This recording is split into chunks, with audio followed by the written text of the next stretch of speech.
a lot of us don't need SUVs. And I find a lot of times people end up buying SUVs because they feel like they need some sort of safety or security in wintertime.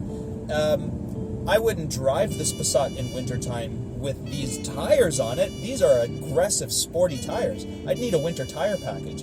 And then I would be completely fine. What I'm in is a 2020 VW Passat. And this one in particular is called the R-Line. So I've never heard of a Passat before. It's kind of like the top-of-the-line sedan that most people recognize with Volkswagen. Overall, I would say the Passat is one of those vehicles people, I think, are kind of overlooking. I think it's mostly due to price point, because at this price point, we do get a lot of buyers who are just going to say, well, why don't I just look at an SUV at that price, because I'm getting so much more. And I think a lot of people, when they look at a Passat, they might mistake it for something like a Jetta, maybe. They do look a little bit alike, but when you get inside the vehicles, they differ quite a bit more. You can see a little bit more size, but still that same sort of like look, that Volkswagen style on the interior. This interior is no exception at all. It's very, very similar to that sort of style that Volkswagen has at the moment.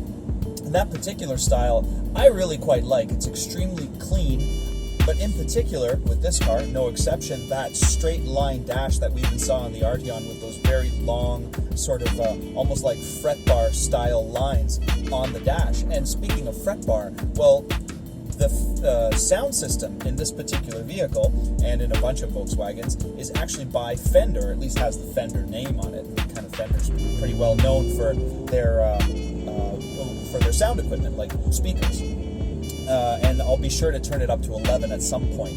But that said, a lot of what we're seeing here in the Passat, we see across the entire Volkswagen line. And between Passat, Jetta, and Arteon, they all have varying degrees of equipment. And the equipment in this particular Passat, being an R-Line, is definitely right up my alley. And as I've said a few times on the channel, I love SUVs. I think they're great. I sold a lot of them. I personally am not one to buy one. And I think a lot of times this vehicle in particular, because of its price point, it'll get sort of overlooked because a lot of people will take an SUV in and around the same price. But the fact remains that in real world scenarios with owning a vehicle for a long period of time, putting a lot of miles on it, an SUV and a car can't really compare when it comes to fuel economy. And if you're looking for economy, the sedan or wagon or touring model is always the choice. I really love the wheels on the car. I love that sort of triangular sort of almost claw-like shape on the wheel. And again, on the interior, with the dashboard and all those clean lines, we still get this fantastic, almost paper white screen that I have in front of me here on the dash. But this particular style is what I prefer. I think it gives context to the center console. And also, the center console, you're not going to be much out of sorts if you've ever driven a Volkswagen or an Audi. A lot of the electronics and a lot of the stuff that Volkswagen does so well carries over across the brand. So you can see those fantastic screens and parking views that you get with all the other product that we've seen. And just now, I did a U-turn in the Passat at a light. It was legal, and I'm always reminded. When I'm in a German car, how nicely they do those things. And I think it has a lot to do with the mock-up of the car and the suspension and the way they're designed, but also just the steering feel in a VW Passat, how tied to the ground this car feels. It really does feel like a German sports sedan. But it's a VW Passat. It's really incognito, and I think that's what I love about it the most. I mean, what I love about it the most is it's also not an SUV, and it drives like a sports sedan. Like a true sports sedan. The braking is excellent, the side-to-side handling of the vehicle, those U-turns, that overall sense of I'm kind of driving in a vault. Everything in this car just is so well buttoned down and just sounds nice and feels nice. The feeling of the wheel as you kind of twist and turn through the corners and stuff, it just feels so great. And I have to say as well, the transmission is in a setup that I really like, where the shifter, if I just push it over to the right, puts the vehicle in a sport mode. And if I wanted just to go back in drive mode, I just flip the lever back. I've always really liked that design. The only thing I've never really cared for is they switched the plus minus. I used to like the old SMG style. When you pulled back, it upshifted, and when you pushed forward, you downshifted, which is how a lot of semi-automatic transmissions worked back in the day. Well, nowadays they've just sort of placated and gone to the plus minus and the opposite order, I would say. So you push forward to upshift and downshift. But I would say nowadays most people are just going to use the flappy paddles on the back of the steering wheel. And this car is no exception. You have them here. They're really, really, really small. And I don't mean that in a bad way. I mean that in a very good way, because they kind of tuck right behind the wheel in a really... they just don't take up too much space. I've been into other vehicles where those paddles right in front of the signal stocks are actually do kind of get in the way, and it actually causes a little bit of disruption there when you're trying to use those features. But much like every Volkswagen, the Passat is going to have all of the bits and pieces that you're expecting, but also those design elements that you see from Volkswagen's other brands that really make it that much more polished.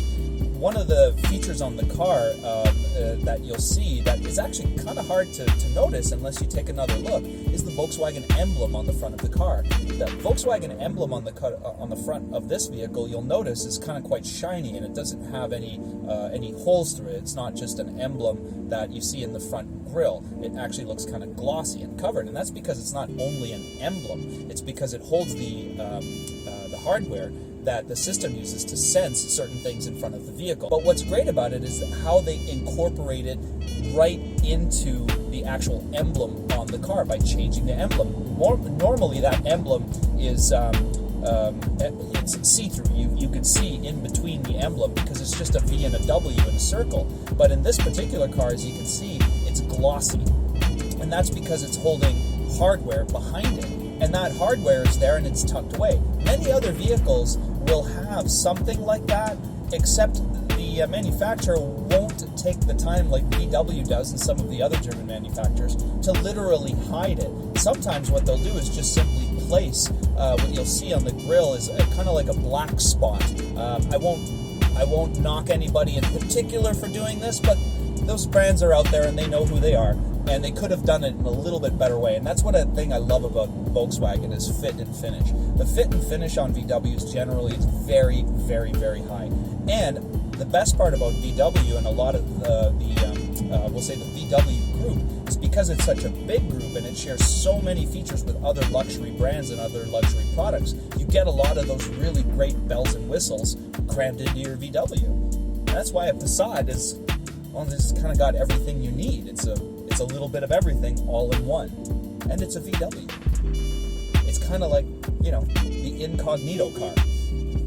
The car that's incognito would be the people's car. And that's what Volkswagen is. VW is the people's car. Volkswagen.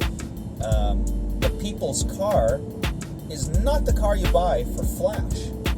And the Passat is going to go under that radar. And you might remember from back when we were doing Tuesday test drives with salespeople, Joe Warner, one of the sales reps over at Humberview Volkswagen, which I got to thank again, the team over there for letting me use the Passat today and taking it for a drive. If you need to know more about Passats or the range, he's the expert. Talk to my buddy Joe. You might remember him, or you can check in on a couple of the other videos that we did, he and I, and he'd be able to answer more of the questions. But overall, I would say the Passat is one of those vehicles people, I think, are kind of overlooking.